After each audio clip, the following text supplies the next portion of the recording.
Wakati mimi na mke wangu tulipokuwa tunachumbiana chuoni, tukijiandaa kwa huduma, moja ya nyimbo za imani ambazo tulikuwa tunaimba kanisani na ambayo ilikuja kuwa na maana kubwa kwetu ilikuwa inaitwa Mungu Hutuelekeza.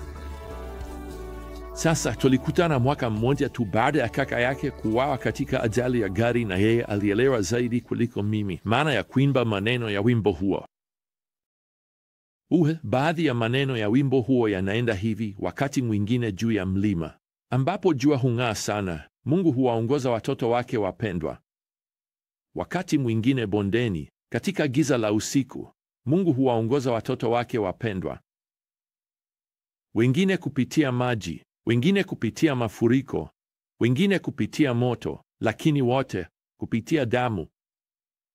Wengine kupitia huzuni kubwa, lakini Mungu hutoa wimbo katika msimu wa usiku na siku nzima. Naam, nilifikiria kuhusu hilo nilipofika kwenye Zaburi hii inayofuata katika safari yetu ya hekima, kwa sababu hii ilikuwa msukumo kwa mwandishi wa wimbo huo. Karne moja iliyopita, katikati ya Zaburi 66, mtunga Zaburi anaandika hapa katika mstari wa 12, tulipita katika moto na katika maji, lakini umetutoa mahali pa wingi. Sasa mwandishi wa Zaburi hii maalum hajulikani. Hatujui ni nani aliandika maneno haya hapa, lakini sisi tunajua kama waumini kwamba ni ya kweli, sivyo? Wakati tunakabiliwa na pigo kubwa au huzuni kubwa au kurudi nyuma maishani, sisi tunajua tunaweza kuangalia nyuma baadaye na kuona kwamba hata wakati huo bonde hilo lilikuwa mahali ambapo Mungu alikuwa akituongoza tunapopita kama watoto wake wapendwa. Sasa mwandishi wa Zaburi anaandika hapa katika mstari wa 10, kwa maana wewe, Mungu, umetujaribu kama fedha inavyojaribiwa. Umetuleta kwenye wavu, umetuwekea mzigo mzito mgongoni mwetu. Umeruhusu watu wapande juu ya vichwa vyetu. Hapa ndipo tulipita kwenye moto na kwenye maji, lakini umetuleta nje. Huu ndio maandiko yaliyomhamasisha mhubiri kwa jina la George Young kuandika wimbo huo wa imani zaidi ya miaka 100 iliyopita.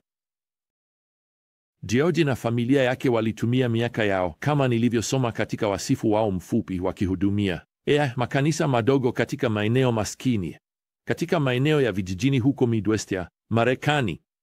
Waliishi katika sehemu za kukodi kwa miaka mingi. Waliishi kwa kutegemea riziki ya kila siku.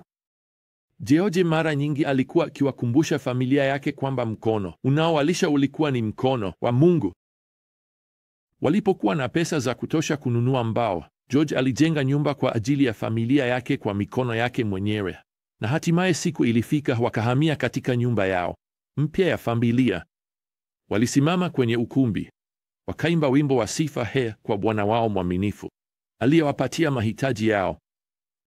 Basi muda fulani baadaye, walipokuwa mbali wakifanya huduma za uinjilisti, mtu ambaye alikuwa amekasirishwa na mahubiri ya George alijipenyeza usiku na kuchoma nyumba yao mpya. Familia iliporudi, walikuta kila kitu walichokuwa nacho kimeharibiwa, na huwezi kufikiria hasara hii ni pigo kubwa kiasi gani. Lakini ndani ya siku chache George aliketi peke yake na akaandika wimbo huo ambao ungechapishwa mwaka wa 1903. Wengine kupitia maji, wengine kupitia mafuriko, wengine kupitia moto, lakini wote kupitia damu. Wengine kupitia huzuni kubwa, lakini Mungu anatoa wimbo katika msimu wa usiku na siku nzima. Sasa kwa mtunga Zaburi huyu aliyeongozwa, haikuwa tu kuhusu kuongozwa kupitia maisha. Ilikuwa ni kuhusu kuongozwa hadi kwenye utukufu wa uwepo wa Mungu katika ufalme ujao.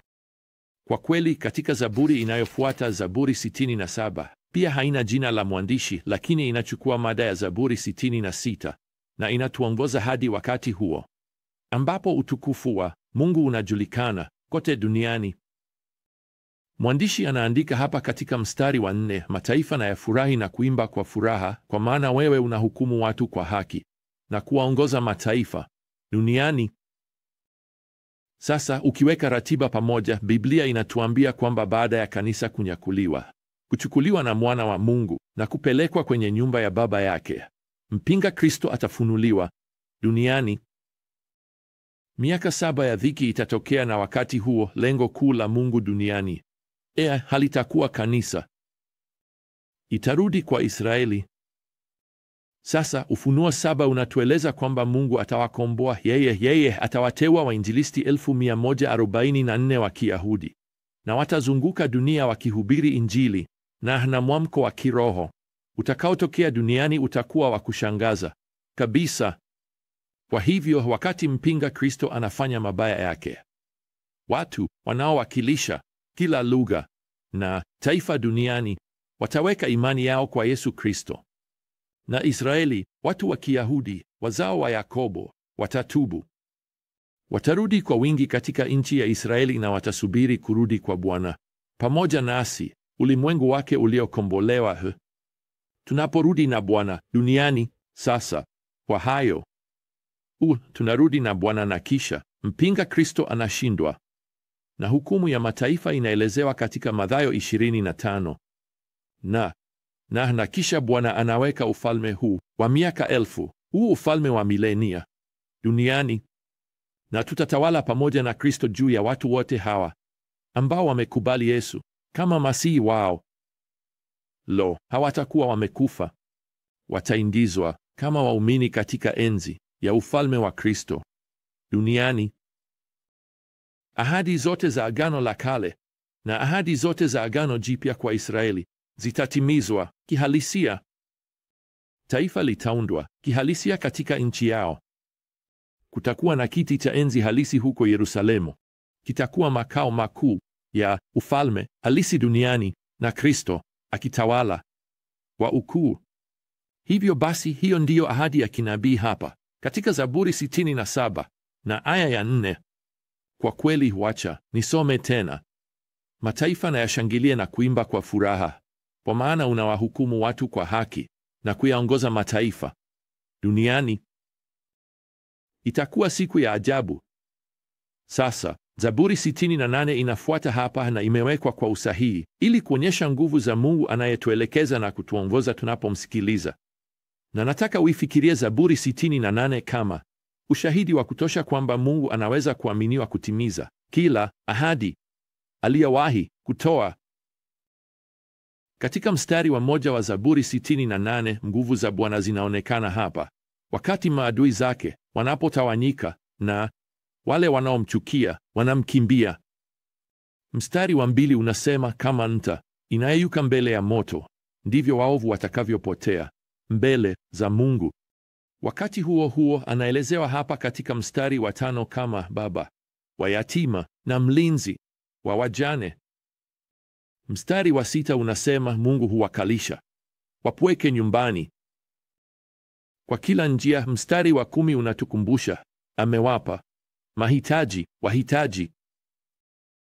Ndiyo, inaweza kuwa mkono na mdomo wakati mwingine katika maisha yako, lakini mkono kwa mdomo wako ni kweli mkono wa Mungu. Sasa katika mstari wa 16 lugha inageukia kwa Bwana akijikalisha mwenyewe juu ya mlima ambao Mungu anatamani au alitamani kuwa makao yake. Sasa huo ungekuwa mlima Sayuni, huo ungekuwa Yerusalemu. Hii ni kauli ya kinabii kwamba Yerusalemu itakuwa mji mkuu katika ufalme wa milenia unaokuja wa Bwana. Sasa nini kitatokea Mungu anapoleta enzi hii mpya ya ufalme? Sawa. Tunaambiwa hapa katika ushairi huu wa kinabii wa Zaburi 68 hapa katika mstari wa 32, enyi falme za dunia, mwimbieni Mungu. Mwimbieni Bwana sifa, kwake yeye anayepanda mbinguni. Mpeni Mungu nguvu, ambaye utukufu wake uko juu ya Israeli na nguvu zake ziko angani. Mungu ni wa ajabu kutoka patakatifu pake. Mungu wa Israeli ndiye anayewapa watu wake nguvu na uwezo. Na abarikiwe Mungu. Sawa, hadi siku hiyo ya ufalme tunafanya nini kwa sasa? Sawa, tunahitaji kuimba maneno haya kwa Mungu kama tulivyopewa katika mstari wa 19, abarikiwe Bwana anayebeba mizigo yetu kila siku. Unajua, hii inasikika sana kama ushuhuda wa George Young, Alipokuwa pamoja na familia yake wamesimama pale na kuangalia lundo la majivu ambalo lilikuwa nyumba yao ya familia, inasikika kwangu kama tamko lake binafsi la imani alipoketi chini kuandika maneno hayo.